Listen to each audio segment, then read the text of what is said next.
ನಾನು ನಿನ್ನೆ ಮಹಿಳಾ ಮತ್ತು ಮಕ್ಕಳ ಕಲ್ಯಾಣ ಇಲಾಖೆಯ ಸಚಿವರಾಗಿರ್ತಕ್ಕಂಥ ಸನ್ಮಾನ್ಯ ಶ್ರೀ ಲಕ್ಷ್ಮೀ ಹೆಬ್ಬಾಳ್ಕರ್ ಮೇಡಮ್ ಅವರಿಗೆ ಫೋನ್ ಮಾಡಿದ್ದೆವು. ಏನು ವಿಷಯಪ್ಪ ಅಂದರೆ ಅಫ್ಜಲ್ಪುರ್ ತಾಲೂಕಿನಲ್ಲಿ ರೇವೂರು ಮತ್ತು ಬಡದಾಳ ಅಂಗನವಾಡಿಗಳಿಗೆ ಸೇರಬೇಕಾದ ದವಸ ಧಾನ್ಯಗಳು, ಬೆಲ್ಲ ಆಗಿರ್ಬೋದು, ತೊಗರಿಬೇಳೆ ಆಗಿರ್ಬೋದು, ಎಣ್ಣೆ ಆಗಿರ್ಬೋದು, ಇದನ್ನೆಲ್ಲ ಅಲ್ಲಿನ ಸಿಡಿದವರು ಕಳತನ ಮಾಡ್ತಾ ಇದ್ದಾರೆ. ನಮಸ್ಕಾರ ಮೇಡಮ್ ಅವ್ರಿ. ನಮಸ್ಕಾರ. ನಾವು ಕಲಬುರಗಿಂದ್ರ ಮೇಡಮ್ ಅವ್ರ ತ್ರಿಮೂರ್ತಿ ಬೆನಕಳ್ಳಿ ಪತ್ರಕರ್ತರ್ರಿ. ಅಫ್ಜಲ್ಪುರ್ ತಾಲೂಕ ಮಹಿಳಾ ಮತ್ತು ಮಕ್ಕಳ ಕಲ್ಯಾಣ ಇಲಾಖೆ ಅಧಿಕಾರಿಗಳೇನು ಪ್ರವೀಣ್ ಕುಮಾರ್ ಅದಾರ್ರಿ ಮೇಡಮ್ ಅವ್ರಲ್ಲೀಗ ಅಂಗನವಾಡಿಗೆ ಸೇರ್ತಕ್ಕಂಥ ಆಹಾರ ಪದಾರ್ಥಗಳು ಕಡಿಮೆ ಕೊಡ್ತಾರಂತೇಳಿ ಚೀಟಿದಾಗ ಒಂದು ರಸೀದಾಗ ಒಂದು ಬರೆಯೋದ್ರಿ. ಕುಡೋದೊಂದು ಬೇರೆನ ರೀ. ಈಗ 55 kg ಅಕ್ಕಿ ಬರ್ದಿರ್ತಾರ್ರಿ, ಕುಡೋದು 50 kg ರೀ. ಮತ್ತ ಆಮೇಲೆ ಬೆಲ್ಲ 47 kg ಬರೀತಾರ್ರಿ, ಕುಡೋದು 42 kg ರೀ. ಅಲ್ಲೆಲ್ಲ ಅಂಗನವಾಡಿ ಟೀಚರ್ಗಳೆಲ್ಲ ಸ್ಟೇಟ್ಮೆಂಟ್ ಕೊಟ್ಟಿದ್ದು ತಮಗೆ ಸುದ್ದಿನೂ ಹಾಕಿನ್ರಿ ಮೇಡಮ್ ತಮ್ಮ ವಾಟ್ಸಪ್ಪಿಗೆ. ಸ್ವಲ್ಪ ನೋಡಿ ದಯವಿಟ್ಟು ತಮ್ಮ ಹೆಸರು ಹಾಳು ಮಾಡ್ತಾರ್ರಿ ಮೇಡಮ್ ಅವ್ರ ಇಂಥ ಅಧಿಕಾರಿಗಳ್ರಿ. ನಮಸ್ಕಾರ ರೀ ಮೇಡಮ್. ಮೇಡಮ್ ಅವರೇ, ನಾನು ಹೇಳಿದೆ, ಅವರೇನಂದ್ರು ನಾನು ತಕ್ಷಣ ಕ್ರಮ ಕೈಗೊಳ್ತೀನಿ, ಸ್ವಲ್ಪ ವೇಟ್ ಮಾಡಿ, ಯಾರಿಂದ ನಾನು ಕ್ರಮ ತಗೋತೀನಿ ಅಂತ ಹೇಳಿದ್ರು. ಓಕೆ, ಆದ್ರೆ ಅಲ್ಲಿನ ತಾಲೂಕಿನ ಶಾಸಕರು ಏನ್ ಮಾಡ್ತಾ ಇದ್ದಾರೆ?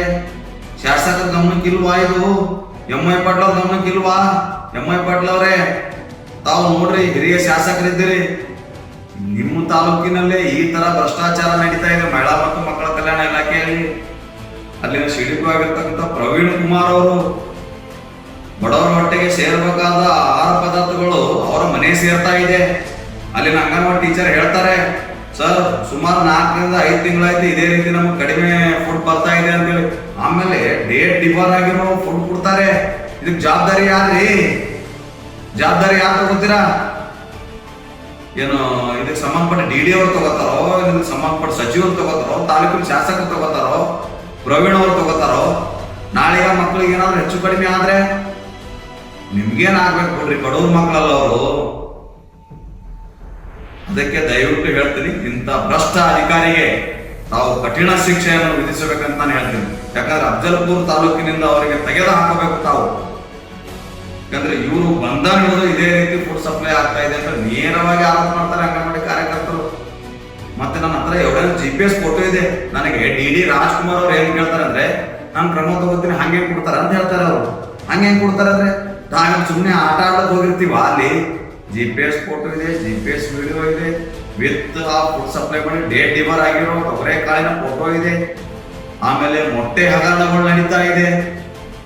ನೋಡ್ರಿ, ದಯವಿಟ್ಟು ಹೇಳ್ತೀನಿ, ಅಫ್ಜಲ್ಪುರ್ ತಾಲೂಕವನ್ನು ಹದಗೆಡಿಸ್ತಕ್ಕಂಥ ಕೆಲಸವನ್ನು ಈ ಪ್ರವೀಣ್ ಕುಮಾರ್ ಅವರು ಮಾಡ್ತಾ ಇದ್ದಾರೆ. ನಮಸ್ಕಾರ ಸಾಹೇಬ್ರ.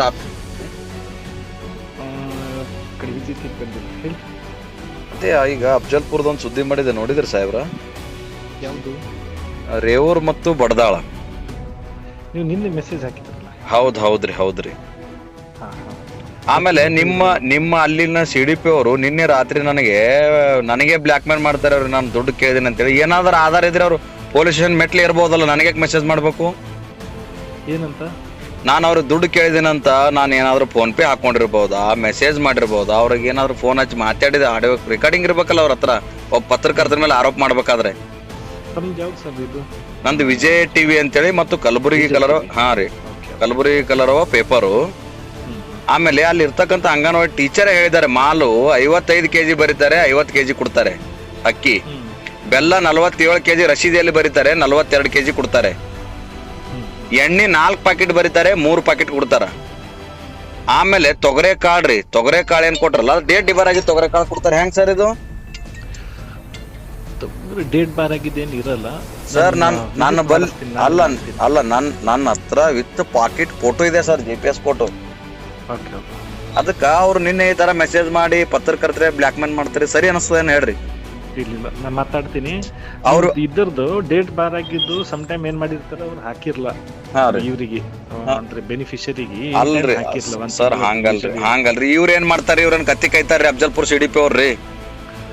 ಇವ್ರು ವಿಸಿಟ್ ಮಾಡ್ಬೇಕಲ್ರಿ. ಇವ್ರು ವಿಸಿಟ್ ಮಾಡ್ಲಾರ ಹೋಗೋದು ಬರೋದು ಕೂತ್ರೆ ಹೆಂಗ್ ಆಗ್ತದೆ ಹೇಳ್ರಿ? ಇಲ್ಲ ನಾ ಮಾತಾಡ್ತೀನಿ. ಇವ್ರು ಬಂಧನ ಹಿಡಿದು ಫುಡ್ ಸಪ್ಲೈ ಕರೆಕ್ಟ್ ಆಗಿಲ್ಲ ಅಂತ ಹೇಳ್ತಾರೆ ಅಂಗನವಾಡಿ ಟೀಚರ್. ಆಮೇಲೆ ಮೊಟ್ಟೆಗಳು ಇವ್ರ ಕಚೇರಿಯಿಂದ ಸಪ್ಲೈ ಆಗ್ತದ್ರಿ. ನಿಮ್ಮಲ್ಲಿ ನಿಮ್ಮ ಹತ್ರ ಏನ್ ಅದಾವ ನನಗೆ ಇದು ಮಾಡ್ರಿ. ನಿಮ್ಗೆಲ್ಲ ಶೇರ್ ಮಾಡ್ತೇನ್ರಿ. ಆಮೇಲೆ ನಾನು ಸುದ್ದಿ ಮಾಡ್ಲಕತ್ತೀರಿ, ಇನ್ನೊಂದು ಈಗ ಪತ್ರಕರ್ತರ ಧಮಕಿ ಹಾಕ್ಯಾರ ಇವ್ರಿ. ಈಗ ಆಮೇಲೆ ನಾನು ನಮ್ದೆಲ್ಲ ಪತ್ರಕರ್ತರದೆಲ್ಲ ಟೀಮ್ ತಗೊಂಡ್ ಬಂದು ತಮ್ಮ ಲೆಟರ್ನು ಕೊಡ್ತೇನ್ರಿ. ಅವ್ರ ಮೇಲೆ ಏನ್ ಕ್ರಮ ತಗೋರಿ. ಈಗ ಇನ್ನೊಂದು ಸುದ್ದಿ ಆಗ್ತಾರ ಇವತ್ರಿ.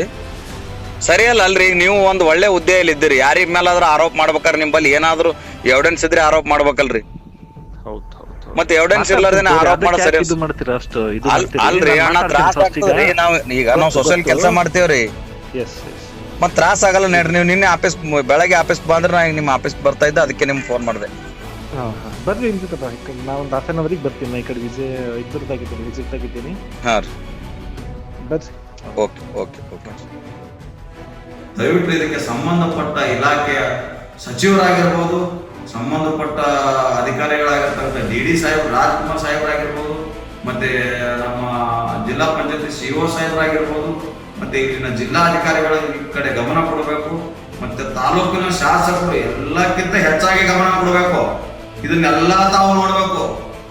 ಇದು ಒಂದೇ ಇಲಾಖೆ ಅಲ್ಲ, ಎಲ್ಲ ಇಲಾಖೆ ಮೇಲೂ ತಮ್ಮ ಗಮನ ಇರಬೇಕು. ಬೇರೆ ತಾಲೂಕಿನಲ್ಲಿ ಬರೋದು, ಅದು ನೋಡೋದು, ಬಂದ ಇಟ್ಕೊಳ್ಳೋದು ಹೋಗ್ತಾರೆ ಆಗೋದಿಲ್ಲ. ಸ್ವಲ್ಪ ತಾವು ವಿಸಿಟ್ ಮಾಡಿದ್ರೆ ನಮಗೂ ಕೂಡ ಬಡವರ ಕಷ್ಟ ಗೊತ್ತಾಗ್ತದೆ. ಏನ್ ಕಡಿಮೆ ಬರ್ತಾ ಇದೆ, ಯಾವ ರೀತಿ ಅಧಿಕಾರಿಗಳು ಭ್ರಷ್ಟಾಚಾರ ಮಾಡ್ತಾ ಇದ್ದಾರೆ ಪ್ರವೀಣ್ ಕುಮಾರ್ ಅವರು, ನಮ್ಮ ಗಮನಕ್ಕೆ ಬರ್ತಾ ಇದೆ.